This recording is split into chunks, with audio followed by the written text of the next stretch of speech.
Assalamualaikum warahmatullahi wabarakatuh. Halo semuanya, semoga kita tetap sehat, tetap semangat. Dalam kegiatan pembelajaran hari ini, kita akan membahas tentang penyajian data dalam bentuk tabel distribusi frekuensi. Namun sebelum kita memulai pembelajaran, marilah kita berdoa terlebih dahulu supaya kegiatan pembelajaran ini dapat dilancarkan. Nah, kita mulai saja. Tabel distribusi frekuensi itu gunanya apa sih? Nah, gunanya adalah jika ukuran data cukup besar atau N lebih besar dari 30, N ini adalah banyak data. Tabel distribusi frekuensi dibedakan menjadi dua. Yang pertama yaitu tabel distribusi frekuensi tunggal dan yang kedua tabel distribusi frekuensi berkelompok. Nah, kita mulai saja tabel distribusi frekuensi tunggal. Nah, ini digunakan untuk jumlah data yang kecil. Kita langsung saja ke contoh soal. Berikut ini data berat badan siswa SD Merdeka dalam satuan kilogram. Nah, ini adalah datanya. Ini kurang dari 30. Nah, tabel distribusi frekuensi tunggal dari data tersebut sebagai berikut. Penyelesaiannya yang pertama adalah susun dari data terkecil ke data terbesar. Nah, di sini kita cari data terkecilnya adalah berapa. Nah, temukan bahwa data terkecil adalah 32. Dan data terbesar adalah di 37. Oke, kita masukkan ke dalam disusun dari yang terkecil ke yang terbesar. Nah, 32. Kita mulai dari 32. 32 ada berapa? 32 ada berapa data? 1, 2, 3, 4. Nah, ada 4 data. Kemudian kita lanjut ke 33. 33 ada berapa data? 1, 2, 3,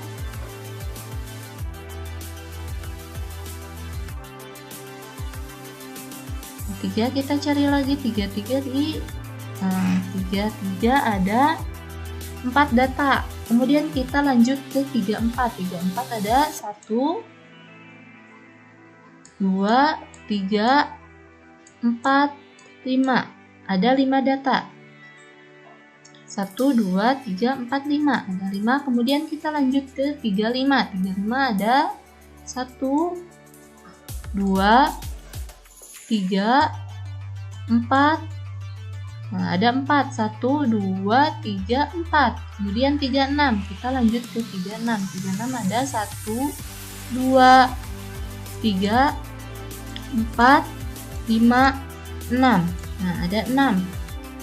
36 ada 6. 1, 2, 3, 4, 5, 6. Kemudian 37 yang terakhir yaitu data yang paling besar. 1, 2, 3, 4, 5. 5 ada 5. Kita udah dapatkan data dari yang terkecil ke yang terbesar. Kemudian kita lanjut untuk memasukkannya ke dalam sebuah tabel distribusi frekuensi. Nah, ini data yang didapat tadi kita masukkan ke dalam distribusi frekuensi. Nah, kita susun nih dari berat badan yang paling terkecil, yaitu 32. 32 ada berapa? 32, 1, 2, 3, 4.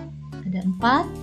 Ya, betul ada 4. Kita tuliskan terusnya terlebih dahulu. 1, 2, 3, 4. Kemudian frekuensinya 4.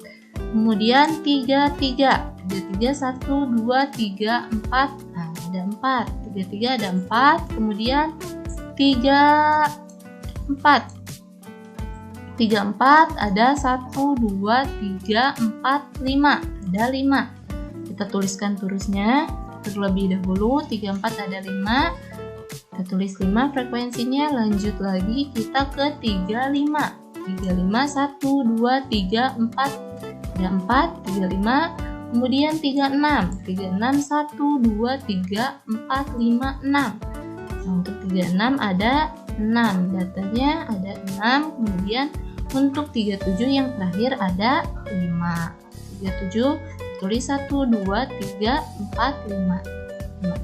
Nah, banyak frekuensi ini kita jumlahkan dan hasilnya adalah 28.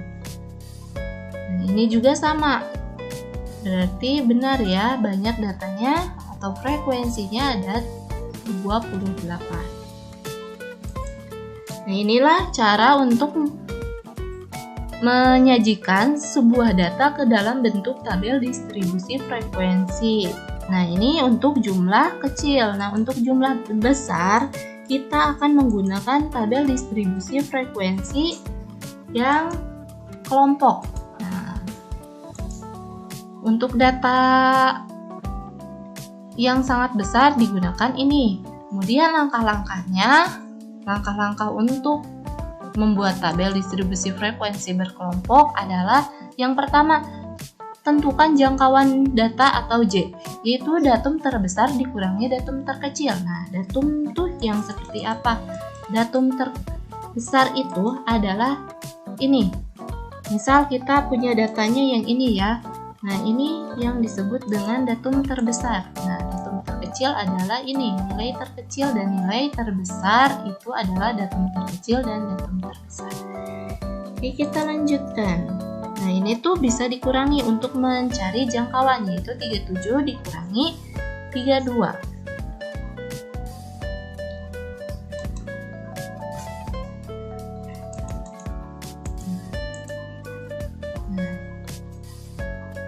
Kemudian tentukan banyak kelas interval atau K dengan aturan H-Astrogas dengan rumus K sama dengan 1 ditambah 3,3 log N. Nah, N ini adalah banyaknya data. Kemudian K ini harus bilangan bulat, tidak boleh dalam bentuk bilangan desimal. Nah, kemudian tentukan panjang kelas interval P dengan rumus P jangkauan dibagi dengan banyak kelas. Kemudian yang keempat, tentukan batas kelas interval atau batas bawah dan batas atas. Nah, ini ditentukan dapat diambil sama dengan nilai datum terkecil atau nilai yang lebih kecil dari datum terkecil. Kemudian tentukan frekuensi dari setiap kelas interval dengan terlebih dahulu menentukan torusnya. Jadi harus torusnya terlebih dahulu baru frekuensinya. Kita langsung saja ke contoh soal. Di sini hasil nilai tes matematika 30 siswa kelas 11 IPA sebagai berikut. Ini adalah datanya, sajikan dalam tabel distribusi frekuensi. Yang pertama-tama kita lakukan apa? Ya, kita lakukan adalah menyusun dari data terkecil ke data terbesar. Di sini sudah didapatkan data terkecil sampai dengan data terbesar.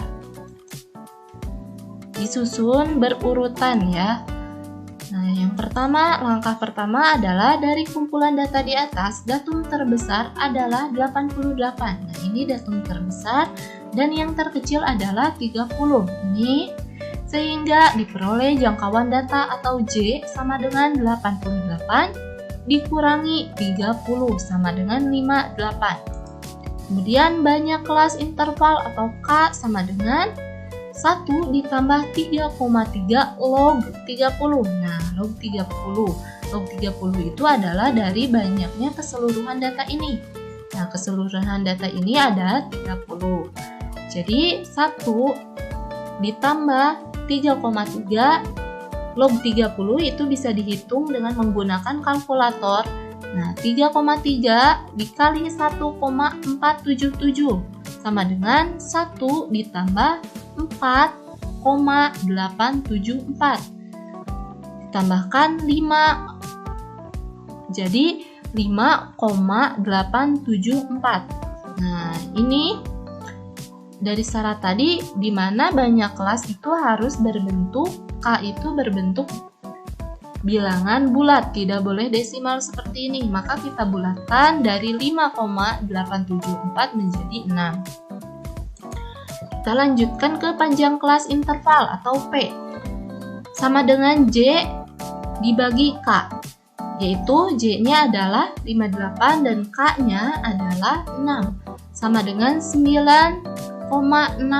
Nah, ini juga tidak boleh bentuk desimal, harus bilangan bulat. Maka kita bulatkan menjadi 10. Nah, batas bawah kelas pertama, di sini batas bawah kelas pertama adalah datum terkecil. Tetapi tidak harus ya, dapat juga digunakan bilangan lain. Misalnya, batas bawah kelas interval pertama digunakan datum terkecil, yaitu 30. Sehingga batas atas kelas interval pertama itu 30 ditambah P. P ini adalah ini ya, panjang kelas. Berarti 30 ditambah 10 dikurangi 1, yaitu 39.